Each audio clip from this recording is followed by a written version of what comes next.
Greetings, fanboys and fangirls. Jared here with another review from Fanboys Forever. We're just looking at a little expansion set from Mezco. It is the Cut and Stitch soft goods expansion set. So here is the shipping box that they've sent it to me in. Let's check it out together. And it looks like we do get a Mezco. Cut this guy open. And it is an orange one, which I've gotten many times before. So there he is, comes a little boom box. Alright, so let's get down to the main event. That is this tiny little box.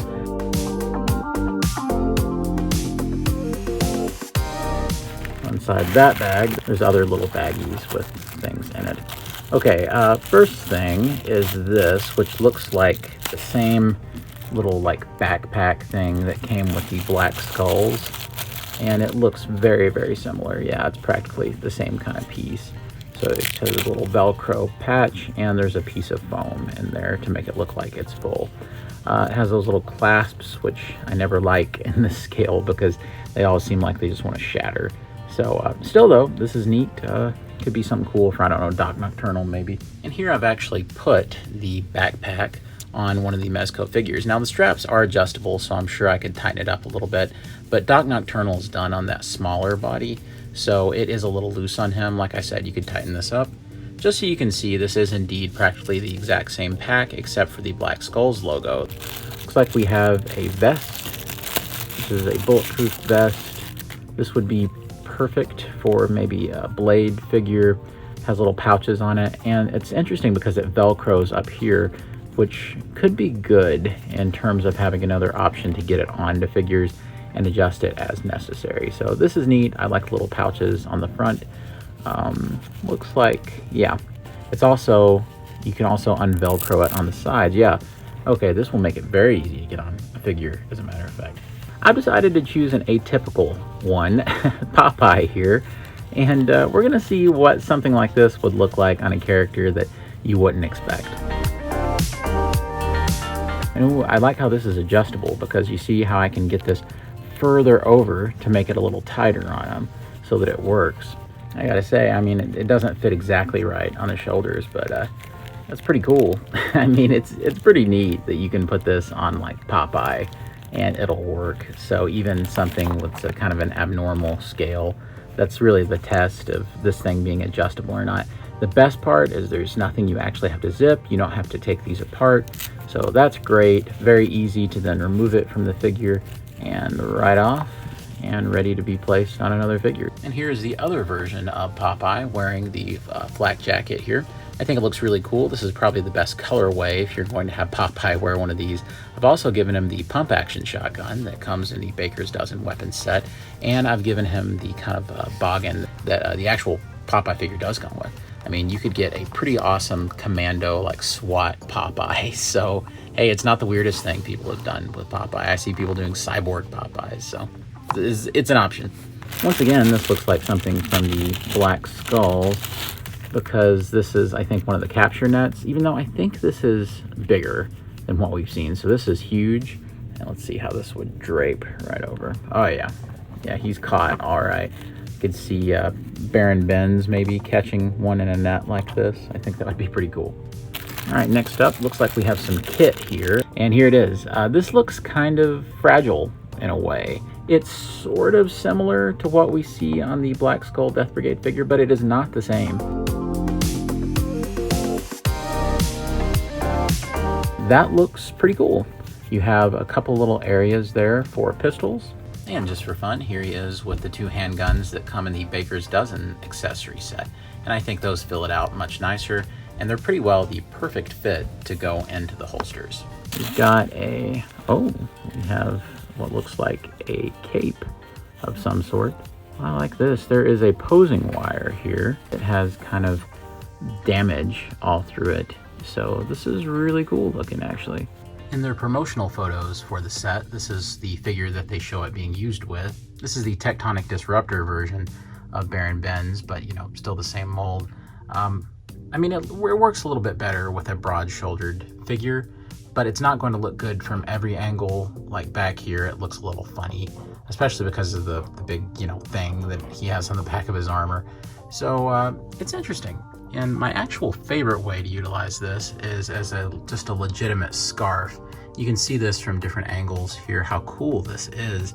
It really transforms like the Tectonic Disruptor version of Baron Benz into like almost like a desert wanderer or something. It's very Mad Max, it's very Dune even in the way that it looks, and I actually think this is the coolest thing that you can do with this particular piece. So I actually really like that, and this does manage to look awesome from all angles too. So really I do think that, you know, they call it a scarf in their official description, and you know, honestly, that's probably what it's best used for, a scarf, and I think it looks great like that. You can use the posing wire to kind of drape it over the shoulders of any of your figures, and all of a sudden you get a cool cape like this. I feel like we should definitely see how this looks on a Doc Nocturnal. Let's take this and then just sort of mold it around the shoulders a little bit.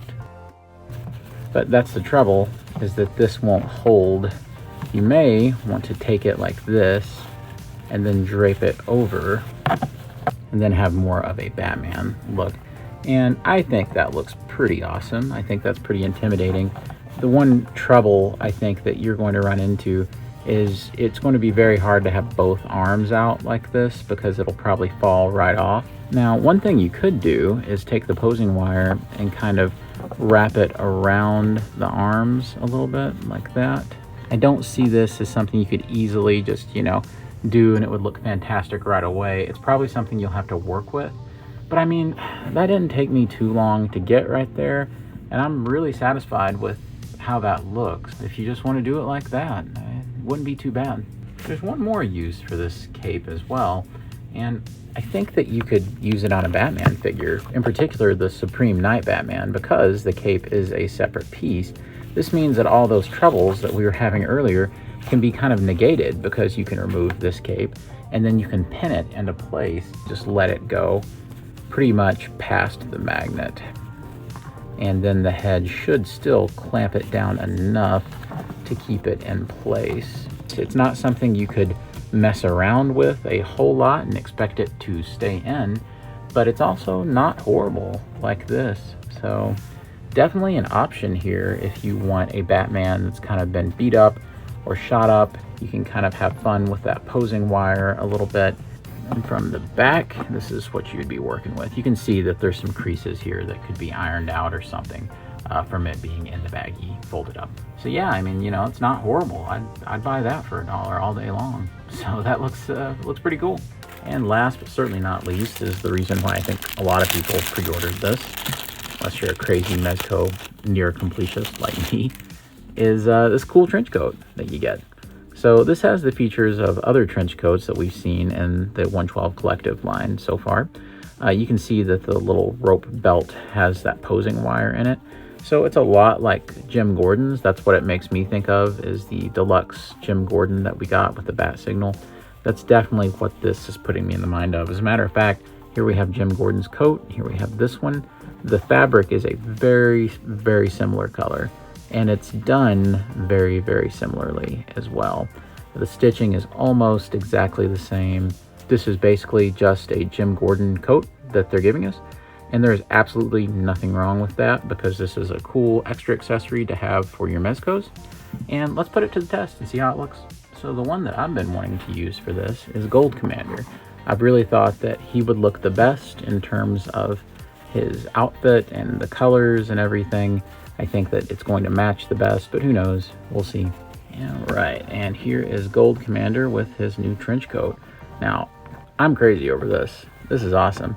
This is when he's like on the field. He comes in to let the Hazard Squad know what to do. This is kind of the Nick Fury sort of general sort of look.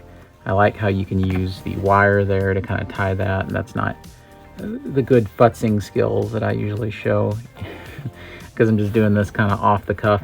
But you know, if you want it closed like this, you can. It looks like the Gold Commander is just in a totally normal outfit, but then when it's time for action, we go through and you can pose the thing.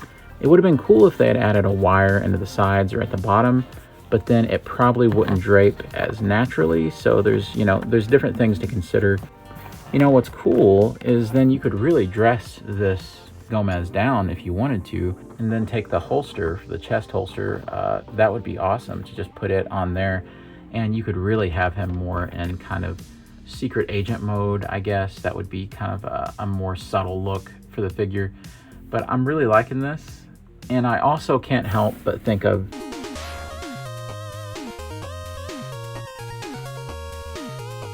and hurt you. Rick Astley. That's exactly what it reminds me of, is the Never Gonna Give You Up music video. Those black skulls certainly don't stand a chance now that there's a danger of them being rickrolled, so I'm loving this. Alright, and aside from the net, here is everything that you get in the set. You have the Kevlar vest, you have the handgun holster, you have the trench coat, you have what looks like the backpack or parachute pack, and the new black cloak or cape. And of course you get the mesh net. Overall, I'm really satisfied with this. I got this on Mezco's website. It was an exclusive for the Slugfest Emporium, where they sell a lot of their stuff. If you're looking for something fun to go with your Rumble Society figures, then this could be a cool option, particularly if you have the Gold Commander Gomez, and I'm sure the Hazard Commander Gomez would also look good with that coat. As for any of your other stuff, you know, this would just be neat if you had any kind of commando kind of style figures in the 6-inch scale. I think that all of these items would fit really, really well on Marvel Legends or anything of that nature. So you really can't go wrong with this set. The one thing I will say is it's a little bit of a bummer that you get things that have pouches for guns. It doesn't even include any weapons, to where you could fill those, like with the Black Skull, what he's wearing, with the holsters. But if you do have the other weapon sets and things they've sold, or really a ton of the Mezco figures already included the correct handguns, this is just a way to complement all those other accessories. Well guys, I hope you've enjoyed this review today. Of course, be sure to subscribe to the channel so you don't miss out on any of the other upcoming Mezco reviews and all the other cool stuff we do right here. And as always, God bless you and yours. Take care. I'll see you on Fanboys Forever. Fanboy out.